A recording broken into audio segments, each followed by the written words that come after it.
할렐루야. 좋은 날 주신 하나님께 영광을 돌립니다. 여러분들 좋은 날 되시길 주님의 이름으로 축원을 드립니다.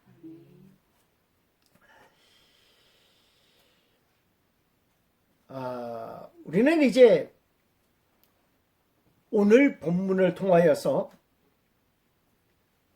하나님의 역사의 무대가 바벨론 땅, 오늘 성경 부분에서는 페르시아 땅, 수상궁으로 넘어간 성경의 시대를 살펴보고자 하는 것입니다. 성경적으로는 말입니다. 학개와 스가랴, 에스더, 에스라, 느헤미야서를 말하는 것이기도 합니다. 언뜻 보면 위 성경이 하나를 가리키고 있는 것 같지만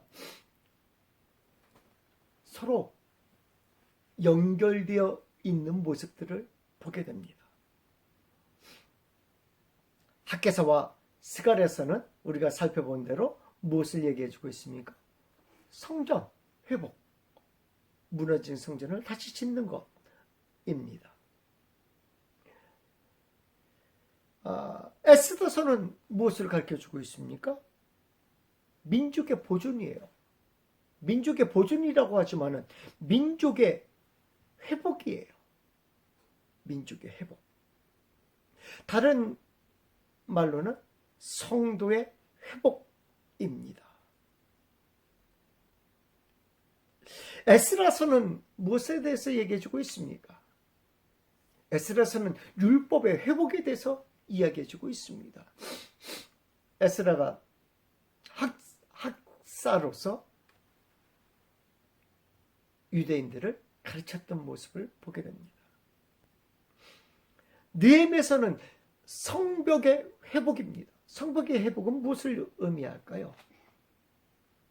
백성들을 보호하신다라는 그런 의미가 강하게 내포되어 있는 성경이기도 합니다. 이렇게 5개의 성경을 통하여서 역사서로 다른 데서는 분리하지만 이 5개의 성경을 통하여서 무엇을 얘기해주고 있냐면 회복의 메시지를 전달하고 있는 거예요. 회복의 메시지. 영적으로 침체되어 있는 분들에게 참 필요한 메시지가 아니겠는가라는 생각을 해봅니다. 우리는 그 중에서 민족의 회복, 민족의 보존이라고 하지만 성도의 회복에 대한 메시지에 대하여 우리는 살펴보고자 하는 것입니다. 오늘 성경은 이렇게 시작합니다. 이 일은 하고 시작하는 거예요. 오늘 성경 본문에 등장하는 인물은 아하수에로 왕입니다. 아하수에로 왕은 말입니다. 오늘 성경에서는 바사라고 얘기하고 메데라라고 이야기하지만 세계사적으로는 이렇게 얘기해요. 페르시아, 메데아 또는 페르시아 이렇게 이야기합니다. 더 이야기가 쉬울 것 같아요. 페르시아라는 개념을 가지고 오늘 성경을 보면 더 이야기가 쉬울 것 같아요. 인도에서부터 구스에 이르기까지 엄청난 땅을 다스린 왕입니다. 인도로부터 구스는 어디입니까? 에티오피아까지. 그러니까 아프리카 땅까지 다스린 왕을 이야기하는 겁니다. 그 땅 전체를 127지방으로 다 나눠가지고 말입니다. 다스렸다고 합니다.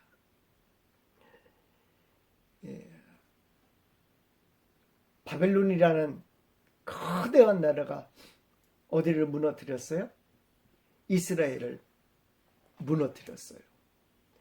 근데 역사는 그렇게 얘기해주고 있습니다. 이 바벨론이 이스라엘을 무너뜨리고 얼마 안 있다가 멸망을 당해요. 역사가 이야기해주고 있는 건 멸망을 당해요. 왜 멸망을 당하냐면 바로 이 메대와 바사 연합군에 의해서 멸망을 당합니다.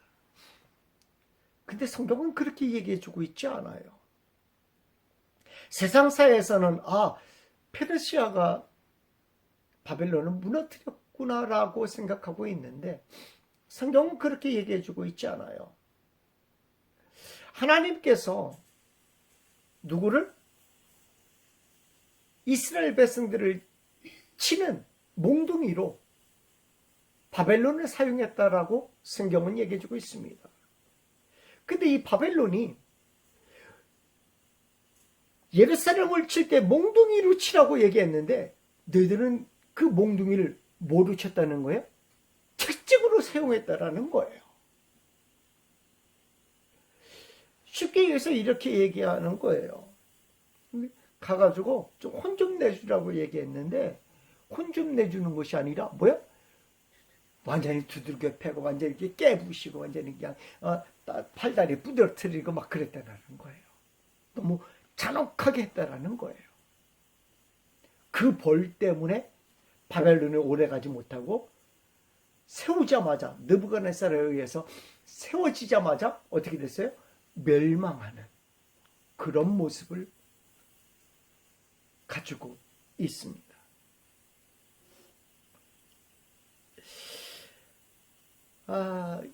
그렇게 하나님의 역사와 세계사의 역사는 보는 눈이 완전히 틀리다는 것을 우리가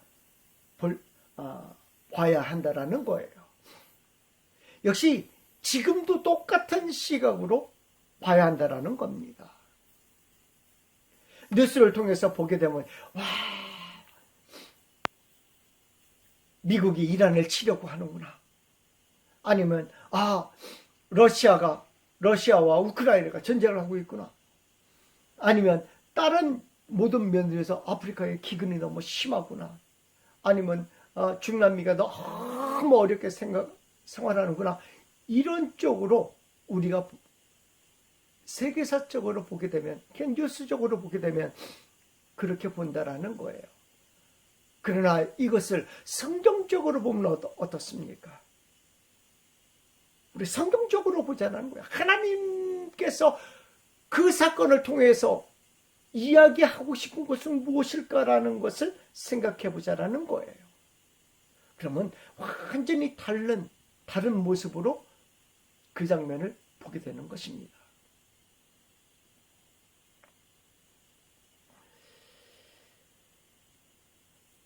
성경에 메대라는 나라가 잠깐 등장하다가 다시는 등장하지 않습니다. 그 이유는 바사에 병합되었기 때문입니다. 그래서 우리는 바사는 대단히 큰 나라였고 메대는 작은 나라였을 것이라고 생각을 하기 쉽습니다. 그런데 반대였다고 합니다. 이 메대가 훨씬 컸고 이 바사는 밑에 자그만 나라였다고 합니다. 근데 이 자그만 나라가 이 메대라는 나라하고 연합하면서 특출한 왕을 한 명 냅니다. 그 이름이 누구예요? 고레스 왕이라고 하는 거예요. 고레스라는 바사의 초대 왕이 특출한 인물이었기 때문이라고 합니다.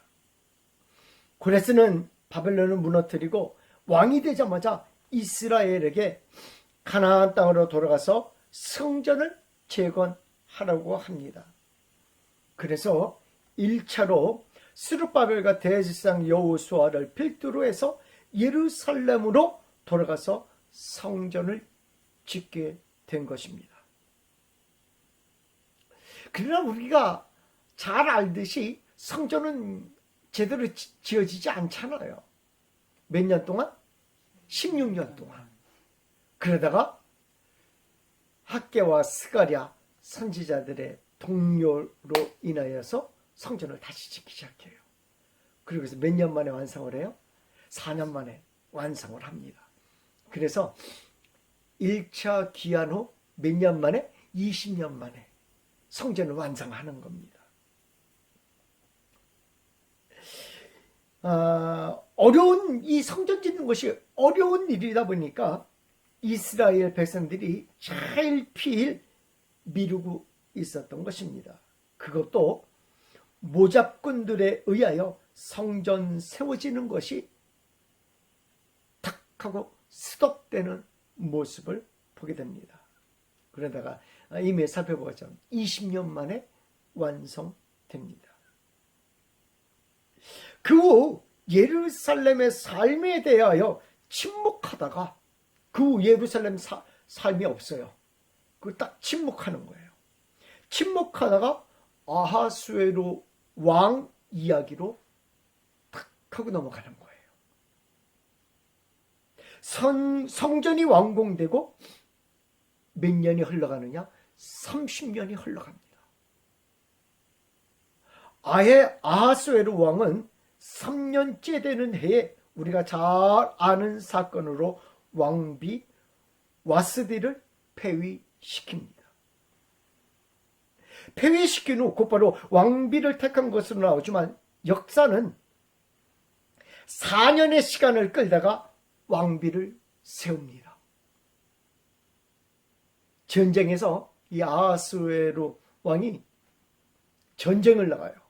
근데 그 전쟁에서 패합니다. 근데 전쟁에서 패한 이유가 뭐예요? 그렇게 엄청난 나라잖아요. 엄청나게 큰 나라잖아요. 근데 그 전쟁에서 패해요. 패한 이유가 뭔가? 왕실이 불안하다는 거예요. 왜 왕실이 불안합니까? 누가 없어요? 왕비가 없는 거예요. 왕비가 없는 거예요. 그래서 전쟁에서 패한 다음에 왕비를 우리가 택해야 되겠다. 그래서 왕실이 안정을 찾아야 전쟁에서도 승리할 것 같다라는 생각을 해서 급하게 왕비를 세우는 작업을 시작합니다. 그래서 전에는 와스디가 어떤 왕비였어요? 고개 빳빳한 왕비였어요. 그러니까 그런 데서 구하지 말고 전국에서 처자들을 모아서 하자 해가지고 에스더가 간택된 겁니다. 그런 역사적으로 보는 그런 이유가 있는데 성경적으로 보면 하나님의 준비하신 기간이라고 생각이 되어집니다. 곧바로 왕비를 택했다면 누구를 택했을까요? 아마 이 평안을 위해서 누구? 메대에서 장관의 처자들을 고르지 않았을까라는 생각도 해보는 거죠.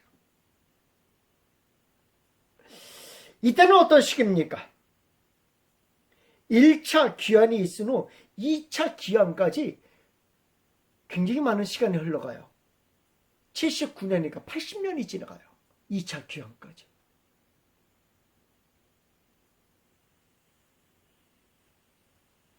이 많은 시간 1차 귀환 후 50년이라는 시간이 지나가는 거예요. 성전 건축 후 30년이니까 20년, 30년 동안 50년이라는 세월이 지나가는 거예요. 50년이라면 1세대를 몇 년으로 보고 있습니까? 30년으로 보고 있잖아요. 그럼 거의 2세대가 지나가는 거예요. 성전을 건축한 후로 30년이 지난 후의 일입니다. 페르시아는 다리오 왕이 죽자 아하수에로 왕으로 교체됩니다.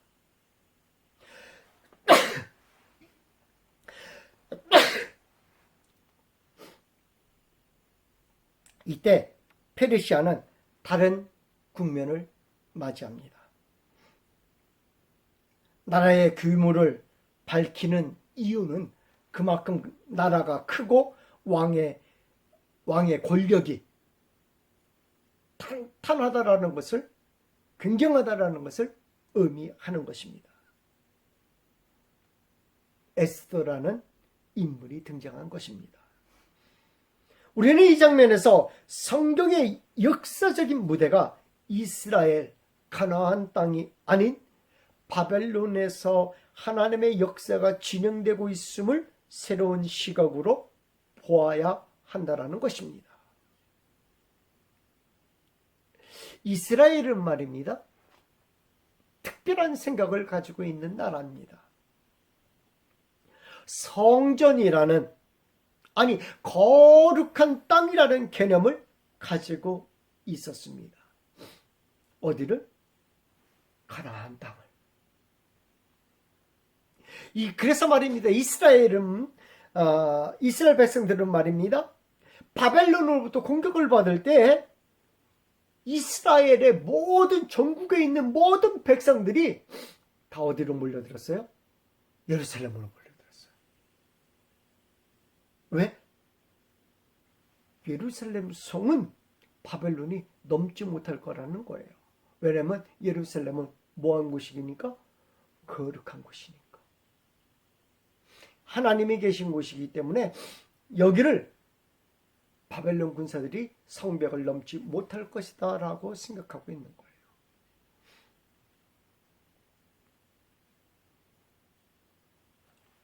하나님이 지켜주시기에 예루살렘은 멸망하지 않는다라는 믿음이 그들 가운데 있었습니다. 예루살렘 성벽은 무너지지 않는다라는 거예요. 예루살렘 성벽을 넘을 자는 없다는 것입니다. 마치 성벽을 넘는 자들은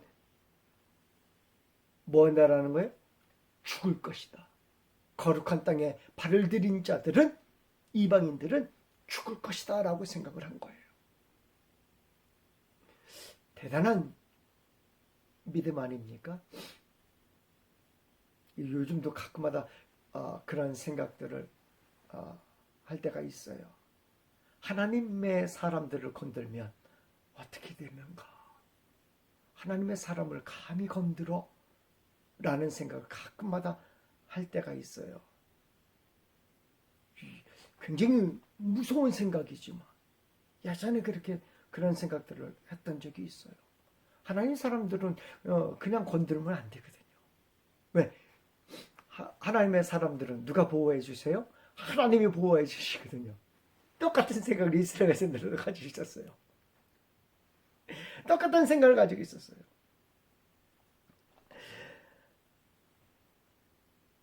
성벽이 무너지자 이스라엘 백성들은, 그런데 성벽이 무너진 거예요. 누가 막 이방인들이 창과 칼을 들고 막 뭐를 넘어요? 성벽을 넘어서 막 쪼여옵니다. 그랬더니 이스라엘 백성들이 다 어디로 몰려들어요? 성전으로 몽땅 다 몰려드는 거예요. 성전은 저들이 들어오지 못한다. 또 오지 못한다. 왜? 거기는 누가 계신 곳이에요? 하나님이 계신 곳인데 감히 하나님이 계신 곳을 저들이 쳐들어와? 여기 다 몰려들어요.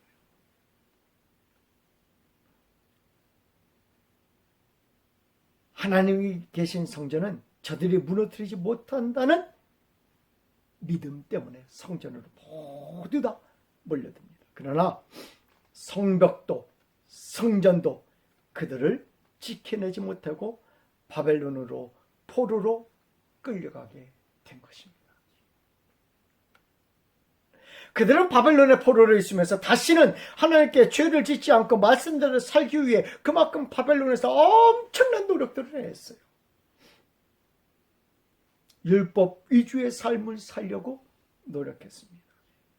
그러면 하나님이 무너진 성전을, 무너진 예루살렘을, 무너진 이스라엘을 회복시킬 것이라고 믿은 것입니다. 정말로 그들의 바람은 선지자들의 예언으로 이어졌습니다. 결국 바벨론은 바사라는 나라에 무너지고 고레스의 칙령에 의하여 무엇이 회복돼요? 성전이 회복되는 거예요. 성전이 회복되는 은혜를 입은 겁니다. 성전이 회복됐을 때 그들은 무슨 생각을 했을까요?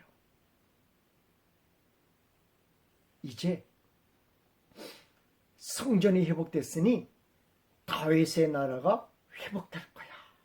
왜? 하나님이 회복시킨다고 하셨으니까. 성전도 회복되었고 이스라엘 백성들도 포로에서 구원받아 옛 도성 예루살렘으로 귀환한 것입니다. 그러면 다시 성경의 역사는 누구 위주로 돌아가야지 돼요? 이스라엘 위주로 돌아가야지 돼요. 성전의 역사는 어디 중심으로 돌아가야 돼요? 예루살렘 중심으로 돌아가야 돼요. 왜? 그곳에 무엇이 있으니까? 성전이 있으니까. 성전이 있으니까. 그러면 다시 예루살렘 중심으로 역사가 흘러가야 하는 것이 맞습니다. 이들은 생각합니다. 이스라엘이 바벨론으로 포로로 끌려갔을 때, 아니 성전이 무너졌을 때 하나님이 그 성전을 어떻게 했어요? 떠났다라고 생각을 한 거예요. 그러니까 우리들이 거기서 당했지. 하나님이 떠난 도시였다라고 생각을 해요. 그러다가 고레스의 칙령으로 인하여 무엇을? 이스라엘 백성들이 1차 귀환을 합니다. 그러면서 무엇을 가져왔어요? 성전의 보물들을 다 가지고 옵니다. 그죠? 이때 하나님도 같이 예루살렘으로 돌아왔다라고 본 거예요. 떠난 하나님이 우리와 함께 같이 돌아왔다라고 본 거예요.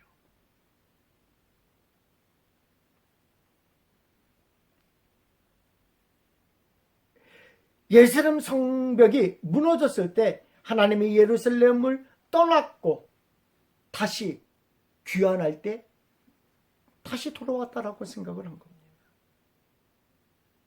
예루살렘 성전이 지어졌을 때 하나님의 영광이 다시 돌아왔다라고 본 거예요. 성전에서 하나님의 영광이 떠나요? 근데 성전을 지었어요? 영광이 다시 돌아와서 좌정하고 계시다라고 생각을 한 거예요. 그렇다면 이제 그들을 중심으로 역사는 돌아가야 하는 것입니다. 이제 그들 가운데 하나님이 좌정하고 계시기 때문입니다. 근데 에스더는 말입니다.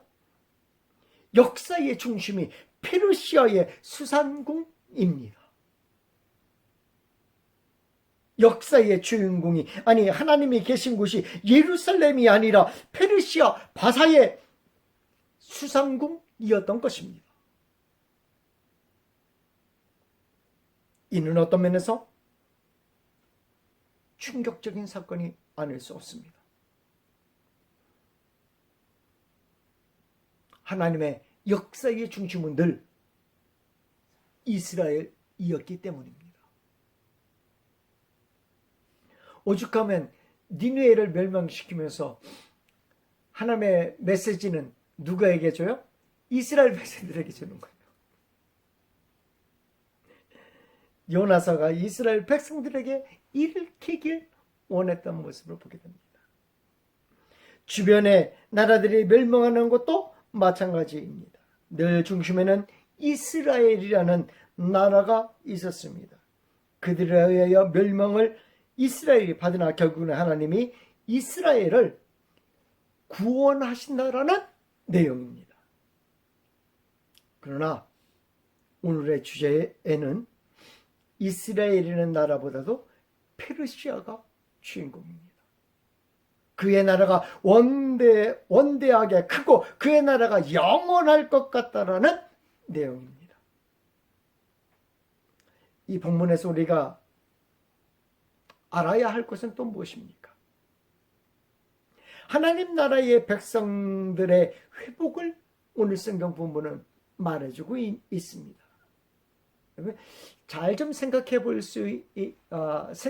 것이 있는데 1차 기한이 몇 년 전에 있었다고요? 거의 50년 전에 있었습니다. 2차 귀환까지는 80년 차이가 납니다. 그런데 이때 50년이 됐음에도 불구하고 이스라엘 백성들이 이스라엘로 돌아가지 못한 사람들이 많이 있었다라는 거예요. 우리는 그냥 1차 기한하고 2차 기한하고 3차 기한했다라는 생각을 가지고 성경을 보고 있지만 여러분 50년, 80년 만에 이루어진 2차 이동이에요. 2차 이동. 어떻게 이야기하면 그 사람들은 뭐 한 거예요? 고향으로 가길 포기한 사람들이에요. 어떻게 보면 포기한 사람들.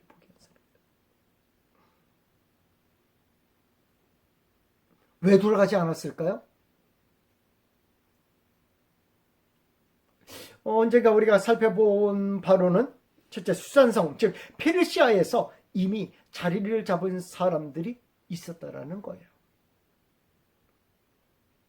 삶이 고되고 어려운 사람들은 말입니다. 그곳에서 뭐 하기를 원해요? 탈출하기를 원해요. 그러지 않고 자리를 다 잡은 사람들은 그곳에서 뭐하고? 잘 먹고 잘 살기 때문에 뭐 하기를 원해요? 안주하기를 원해요. 안주하기를 원해요. 우리 너무나 잘 보고 있잖아요. 무엇을 통해? 북한을 통해서.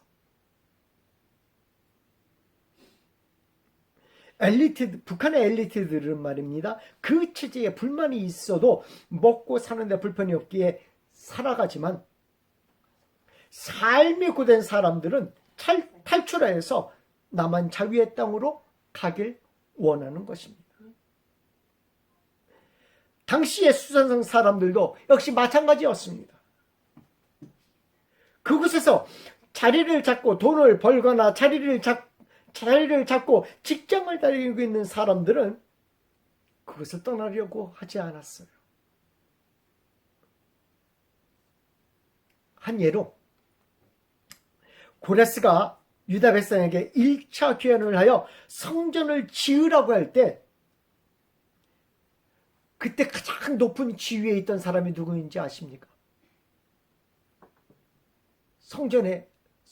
야 니네 이제 고향으로 들어가서 성전 지어! 하고 고레스 칙령을 발표합니다.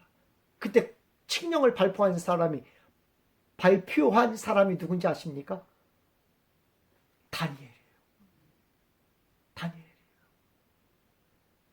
다니엘이 고레스 때에도 누구였어요? 총리였어요.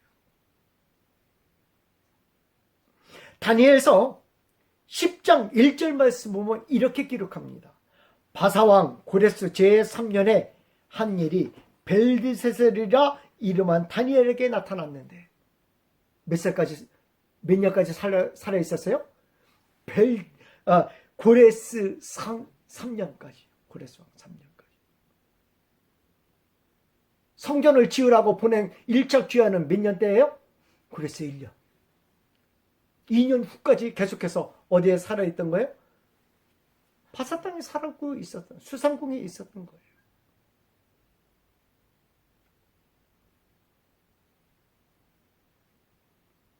근데 그는 뭐 하지 않았어요? 돌아가지 않았어요.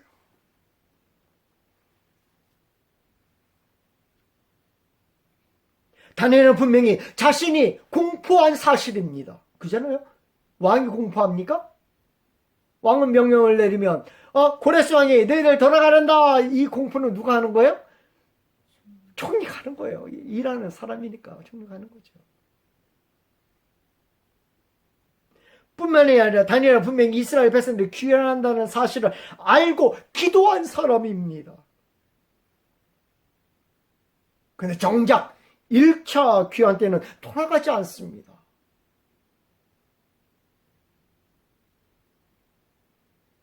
하나님도 그래요. 다니엘이 그렇게 기도했으면 돌아가야 되잖아요. 뭐 모세하고 똑같아요. 모세도 하나님 가나안 땅이요 가나안 땅이요 그렇게 했지만 하나님께서 가나안 땅을 허락하지 않은 것처럼 모세에게 가나안 땅을 허락하지 않은 것처럼 다니엘도 똑같아요. 하나님 그 땅이요 그 땅이요 돌아가지 못하게 해요.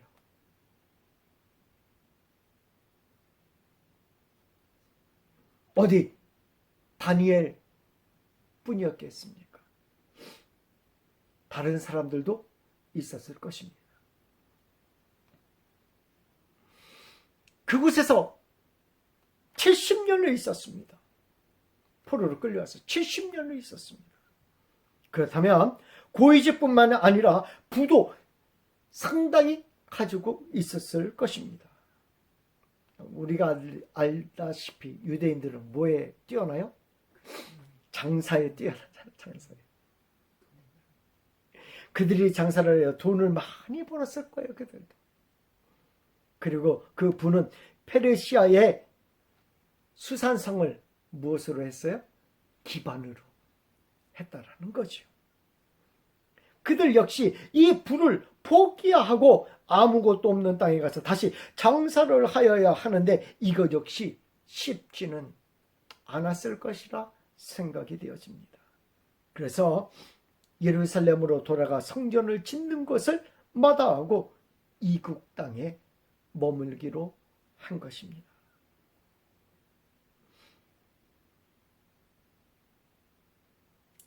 오늘 에스더서를 하나님께서 왜 기록하게 하셨을까요? 오늘은 역사의 무대가 수산성이어야 한다라는 것을 알게 하신 것입니다. 역사의 중심은 예루살렘이 아니라는 것을 알게 하신 것이라는 사실입니다. 에스더는 말입니다. 당시에 나이가 몇 살 정도였을까요? 20세 전후? 1차 기한 후 성정도 완성된 후 10년이 지나서 태어났습니다. 그때까지 그들은 관심이라는 것이 없었습니다. 뭐에 대한 관심이? 나라에 대한 관심 그런 거 없어요. 자신들은 예루살렘과 이스라엘과 상관없이 산다고 생각하였던 것입니다.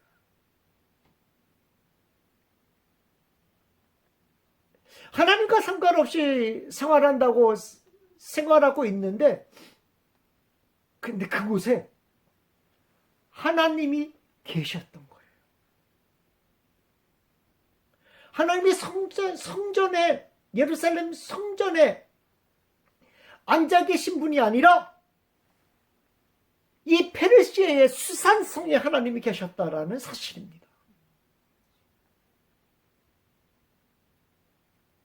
이는 무엇을 이야기해주고 있냐면 세상이 돌아가는 것이 미국을 중심으로 해서 돌아가는 것도 아니고 중국을 중심으로 해서 돌아가는 것도 아니고 러시아를 중심으로 해서 돌아가는 것도 아니고 하나님이 그 중심이라는 것을 이야기해주고 있는 거예요. 하나님이 역사의 중심에 계시는 거예요. 이스라엘도 예루살렘도 그 중심이 아닙니다. 성전도 그 중심이 아니었다라는 거예요. 역사의 중심은 바로 하나님이시라는 것을 이야기해주고 있는 겁니다. 이스라엘은 이렇게 생각합니다. 이제는 성전이 완성되었기 때문에 성전을 중심으로 이루어져야 하는 것 아니겠습니까? 라고 얘기한다라는 거예요. 그러나 성경은 예루살렘이 아니 수산성을 중심으로 놓고 있다라는 겁니다. 이는 역사를 주관하고 계시는 분이 누구인지를 알기를 원하시는 것입니다. 하나님은 이스라엘만 계시는 하나님이 아니신 줄 믿습니다. 하나님은 이스라엘만 창조하신 분이 아닌 줄 믿습니다. 하나님은 온 세상, 온 우주를 창조하신 하나님이십니다. 나를 창조하신 그 하나님은 세상의 모든 것을 창조하신 하나님이시라는 것입니다.